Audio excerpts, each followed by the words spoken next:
এক শিল্পপতি বাবার একমাত্র ছেলে তার জন্মদিন পালন উপলক্ষে বাবার কাছে 2.5 লক্ষ টাকা দাবি করলো। এর মধ্যে তার মা চলে আসলো এবং বলল, এই সম্পদ তো একদিন সবই তার হয়ে যাবে, তাকে দিয়ে দাও, তার মনে কষ্ট দিও না। বাবা তখন বললেন, আমি তোমার ছেলেকে যদি একটা উড়ান্ত প্লেনের পাইলটের সিটে বসিয়ে আমি সেখান থেকে নেমে পড়ি দায়িত্ব দিয়ে, তাহলে কেমন হবে তুমি বলো? মধ্যবিত্ত থেকে শিল্পপতি হয়ে ওঠা স্বামীকে বোঝেন বলেই মহিলা আর কোনো কথা বললেন না। বাবা তখন বললেন, ঠিক আছে, আমি তোমার ছেলেকে 2.5 লক্ষ টাকায় দেবো, সে যদি আমাকে উপার্জন করে 250 টাকা এনে দিতে পারে।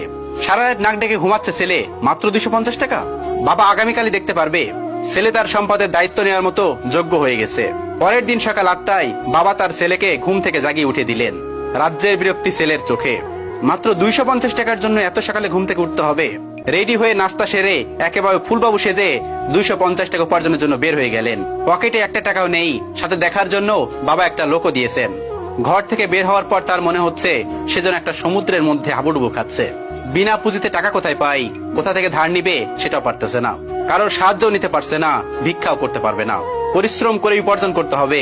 ভাবতে ভাবতেই দুপুর হয়ে গেল। সামনে একটা রিক্সার গ্যারেজ, ঢুকে পড়লো সেখানে, কিন্তু অপরিচিত মানুষকে তারা রিক্সা দেবে না। হঠাৎ মাথায় একটা বুদ্ধি আসলো, রিক্সা পাইনি তো কি হয়েছে, রিক্সা ঠেলতে তো পারবে। তখন উঁচু ব্রিজগুলোতে রিক্সাওয়ালার সাথে একজনকে রিক্সাগুলোতে ঠেলে উপরে উঠিয়ে দিতে হতো। বিনিময়ে যাত্রীরা 1 টাকা করে দিত। নন্দলাল নাদুস নদুর জীবনে কোনো কাজ করেনি, এক গ্লাস পানিও নিজে কখনো ঢেলে খায়নি, আর আজ তপ্ত রোদে রিক্সা ঠেলছে, তাও আবার পুরান ঢাকায়। 10টা রিক্সা ঠেলে 50 টাকা উপার্জন করলো। 11 নম্বর রিক্সা ঠেলতে গিয়ে হোঁচট খেয়ে হাঁটু গেল ছিঁড়ে। আবার উঠে দাঁড়াতে যাত্রীর হাতে 5 টাকা দিলে চোখে অঝোর ধারায় কান্না চলে আসলো। ঘন্টাখানেক পর হাঁটুর ব্যথা আর তীব্র হতে লাগলো। বিকেল পর্যন্ত গুনে কেবল 90 টাকা উপার্জন হয়েছে। অবশ্য পেটের খিদা মিটাতে দুপুরে কিছু বন রুটি ও কলা খেয়ে নিয়েছে। প্রচন্ড ক্লান্ত মনে হচ্ছে নিজেকে, শরীর দ্বারা নিজের সাথে প্রতারণা করছে। অবশেষে 90 টাকা নিয়েই ছেলেটি বাড়ি ফিরে গেল। ক্লান্ত শরীরে চোখে পানি নিয়ে বাবার সামনে গিয়ে দাঁড়িয়ে বাবার হাতে 90 টাকা দেয়। বাবাকে জড়িয়ে হু হু করে কাঁদতে কাঁদতে বলল, আমি পারিনি বাবা। তখন মায়ের অজর ধারা গুনগুন কান্না পরিবেশটা আরো ভারী করে তুলছে।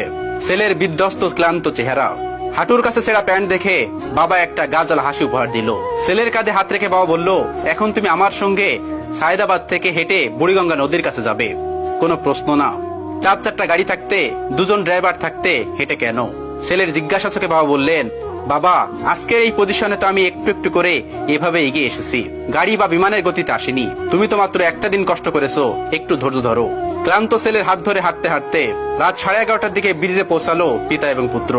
শান্ত নদী রেলিং ধরে দাঁড়িয়ে বাবা বললেন, তুমি আমার হাতে 90 টাকা দিয়েছো তাই না? ছেলে বললেন, জি বাবা, আমার জীবনের প্রথম উপার্জন। বাবা বললেন, আমি জানি তোমার এই টাকাগুলো উপার্জন করতে তোমার অনেক কষ্ট করতে হয়েছে। এখন আমি তোমাকে যা বলি শোনো। আমি জানি আমার ছেলে ছোটবেলা থেকে অঙ্কে খুবই ভালো গুনতেও পারে আশা করি। আমি তোমার উপার্জনের 90 টাকা পানিতে ছুড়ে ফেলবো, আর তুমি বলতে থাকবে বাড়তি কয় টাকা রইলো। বাবা তার সমস্ত শক্তি দিয়ে একটা একটা করে কয়েন নদীর পানিতে ফেলতে লাগলো। এরপর বাবা বললেন, এখন কত টাকা রইলো? ছেলের কষ্টের পয়সা নদীতে তলিয়ে যেতে দেখে কাঁদতে কাঁদতে বলল, বাবা 85 টাকা। এভাবে এক এক করে জীবনের প্রথম উপার্জিত কষ্টের টাকাগুলো পানিতে ফেলতে লাগলো বাবা। এরপর ছেলে গুনে গুনে বলল, 80, 70, 65, অবশিষ্ট 5 টাকা এসে থামলো। বাবা শেষের টাকাটা আর ফেললো না।